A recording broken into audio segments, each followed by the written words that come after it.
Halo semuanya, perkenalkan nama saya Tiffany Distiasari. Pada kesempatan kali ini, saya bersama kelompok saya akan mempraktikkan teknik rejection, advice, dan silent dalam counseling. Langsung simak videonya yuk.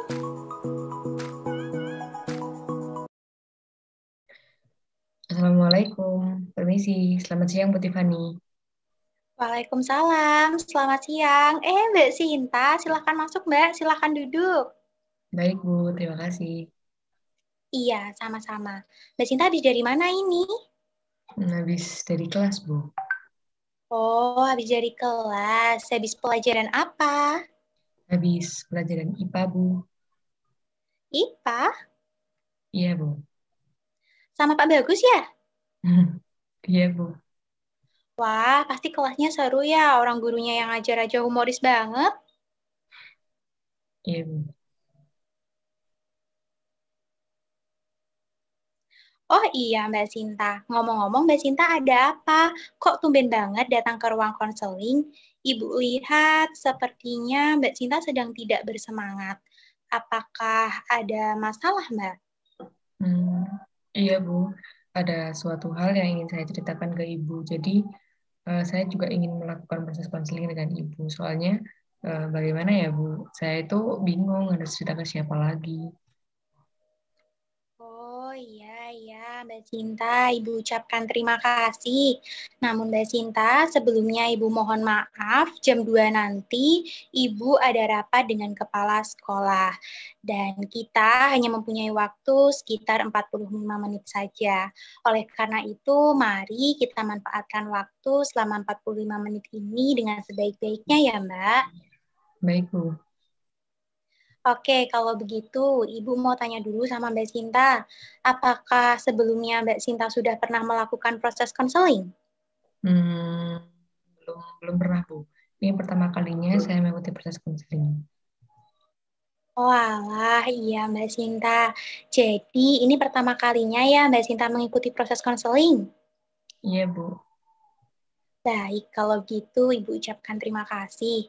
Namun perlu Mbak Cinta ketahui terlebih dahulu bahwa dalam proses konseling itu, semua masalah yang saat ini Mbak Cinta alami akan kita bahas, kita bicarakan, dan kita cari jalan keluarnya secara bersama-sama.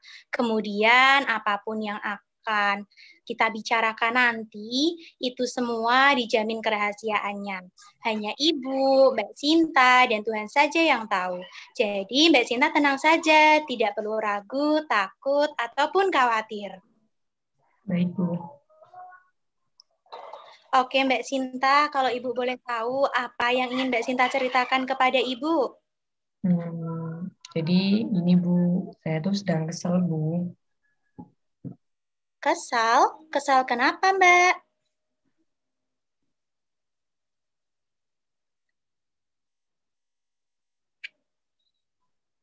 Gimana? Kalau Ibu boleh tahu apa yang membuat Mbak Sinta kesal? Hmm, jadi gini Bu, saya sedang kesal dengan orang tua dan pacar saya. Mbak Sinta kesal dengan orang tua dan pacar Mbak Sinta? Iya Bu, Coba ceritakan kepada Ibu, apa yang membuat Mbak Sinta kesal dengan orang tua dan pacar Mbak Sinta? jadi gini ya Bu. Sebentar lagi kan saya lulus dan saya akan melanjutkan ke perguruan tinggi. Saya sudah menentukan jurusan apa yang akan saya ambil. Saya juga udah nentuin universitas mana yang akan saya pilih. Tapi orang tua saya tidak setuju Bu dengan jurusan dan universitas yang saya pilih. Nah, waktu saya cerita itu ke pacar saya malah kayak nggak peduli gitu Bu sama saya. Waktu saya butuh saran atau solusi, dia malah asik main game online Bu. Intinya ya saya sebel lah Bu sama mereka.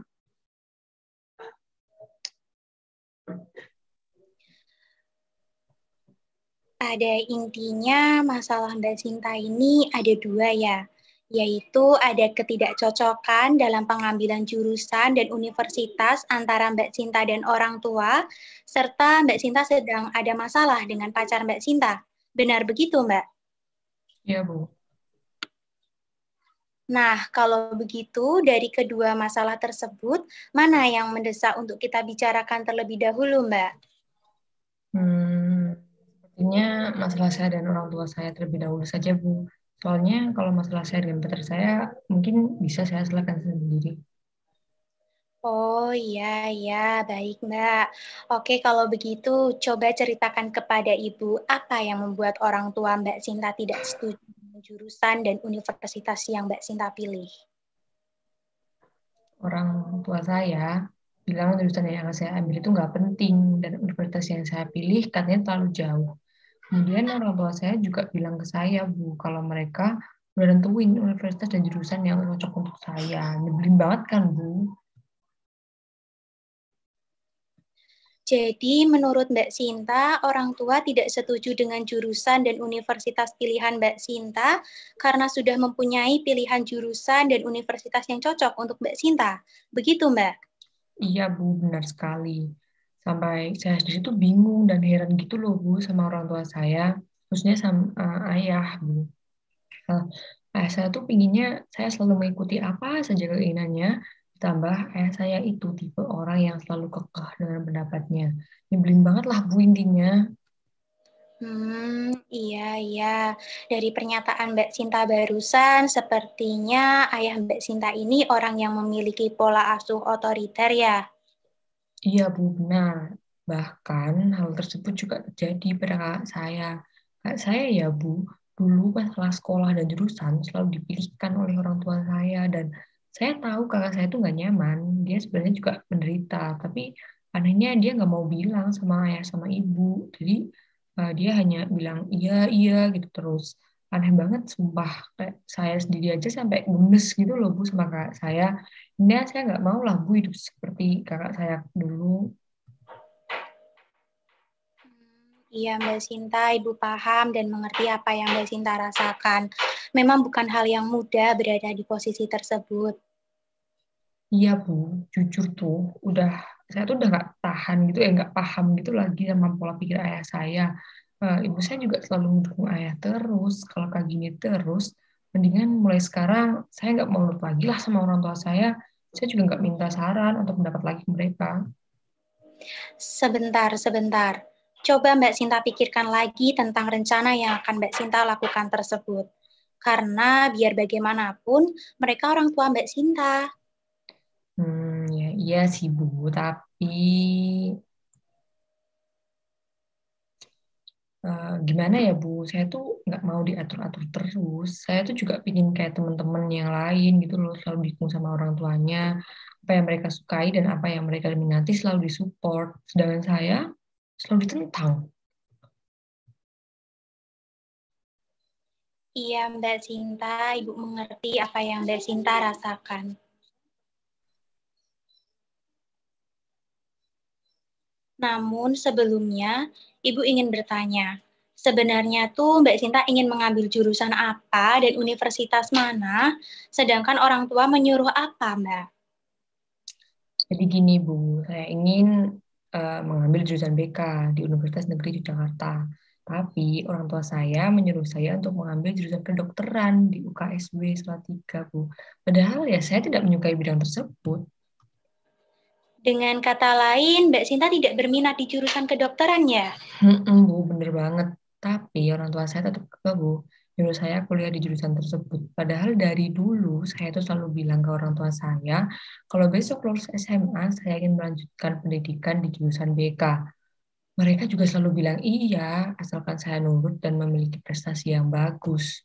Tapi nyatanya, ternyata selama ini mereka tidak pernah mendengarkan saya. Orang tua saya bohong, Bu, sama aja saya. Saya kecewa, Bu, dengan mereka. Apa saya harus berontak, harus keluar dari rumah terlebih dahulu, baru mereka mau dengerin dan kabulin permintaan saya. Sepertinya iya deh, Bu. Saya harus pergi dari rumah dulu, baru mereka sadar bahwa saya tuh benar-benar harus menolak berkuliah di jurusan kedokteran. Saya tidak setuju dengan rencana Mbak Sinta. Mbak Sinta tidak boleh bertindak seperti itu. Karena jika Mbak Sinta bertindak seperti itu hanya akan menambah masalah Mbak Sinta saja, bukan malah mengurangi masalah Mbak Sinta.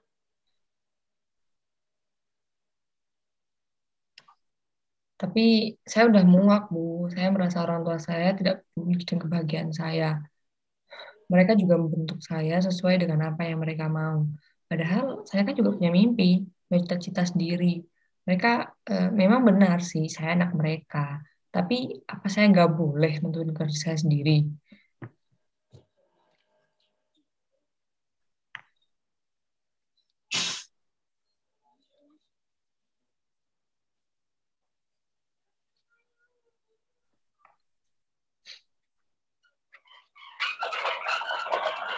Padahal ya Bu, masuk jurusan BK itu udah jadi mimpi saya sejak SMP.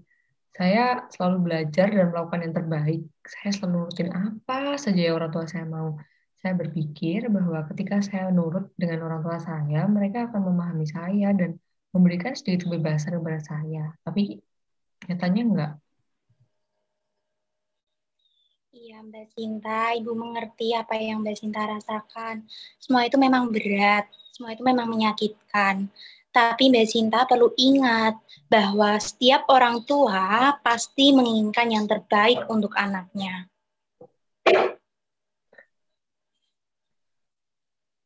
Kalau seperti itu, mungkin solusi terbaik saya eh, nggak usah kuliah aja ya Bu. Saya mau jadi pengangguran aja lah. Jangan Mbak Sinta, jangan Anda memiliki pikiran seperti itu. Bagaimanapun hal ini menyangkut masa depan Mbak Sinta. Lah, terus saya harus gimana Bu? Saya bingung kalau seperti ini terus. Tenang Mbak Sinta, mari kita bicarakan bersama-sama mengenai solusi terbaik yang bisa Mbak Sinta lakukan. Yang mana solusi tersebut tentunya tidak merugikan diri Mbak Sinta maupun orang lain. Baik Bu. Oke, kalau begitu. Setelah Ibu mendengarkan cerita Mbak Sinta, Ibu ingin bertanya, apakah Mbak Sinta sudah mencoba membicarakan hal tersebut secara baik-baik dengan orang tua?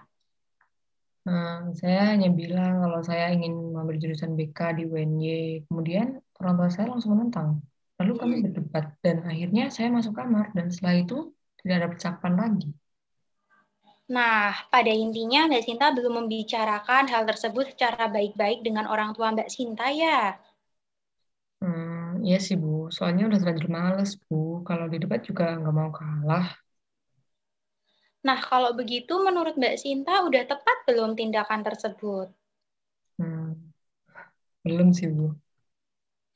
Nah, belum kan? Kalau seperti itu apa yang seharusnya Mbak Sinta lakukan? Hmm,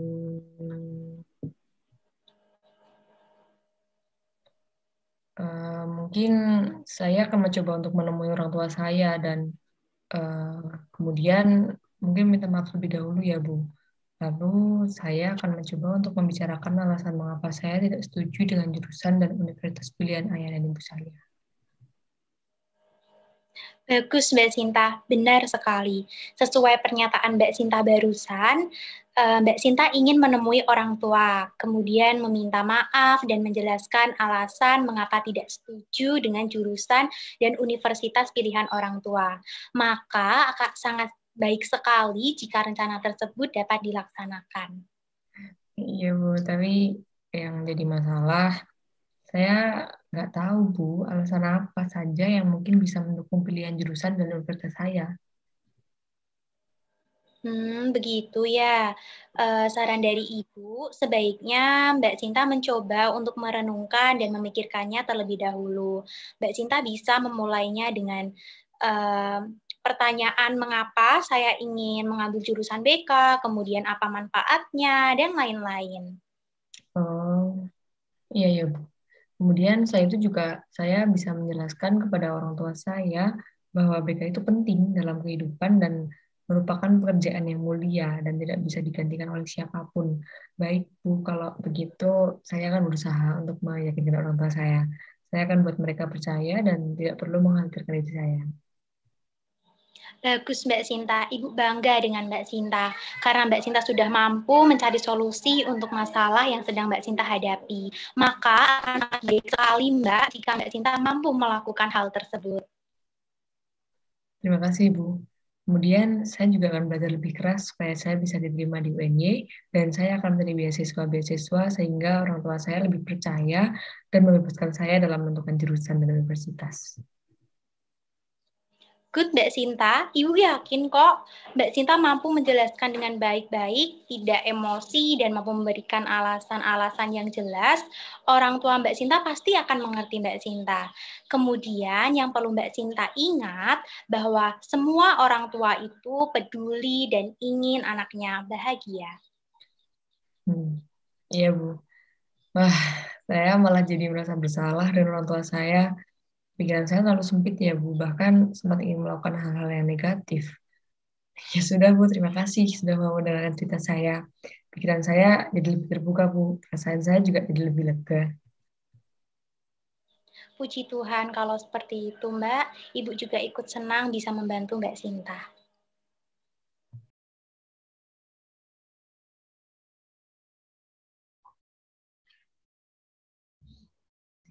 Oke, baik. Saya sebagai observer 1 menilai Mbak Tiffany sebagai konselor sudah bagus dan sudah baik dan sudah menerapkan 3 teknik baru dan juga teknik-teknik sebelumnya. Terima kasih. Saya sebagai observer 2 juga setuju dengan satu, Mbak Tiffany sebagai konselor sudah baik, sudah menerapkan teknik rejection, advice, dan silence, serta teknik-teknik yang kita pelajari sebelumnya. Terima kasih. Saya sebagai observer 3 setuju dengan observer 1 dan 2. Mbak Tiffany sudah baik dalam menerapkan teknik-teknik dalam konseling, dan terutama teknik silence tadi sudah ditempatkan di posisi yang baik ketika konseli sedang emosi-emosinya. Gitu. Terima kasih. Nah, sekian video dari saya. Semoga bermanfaat bagi kita semua. Terima kasih.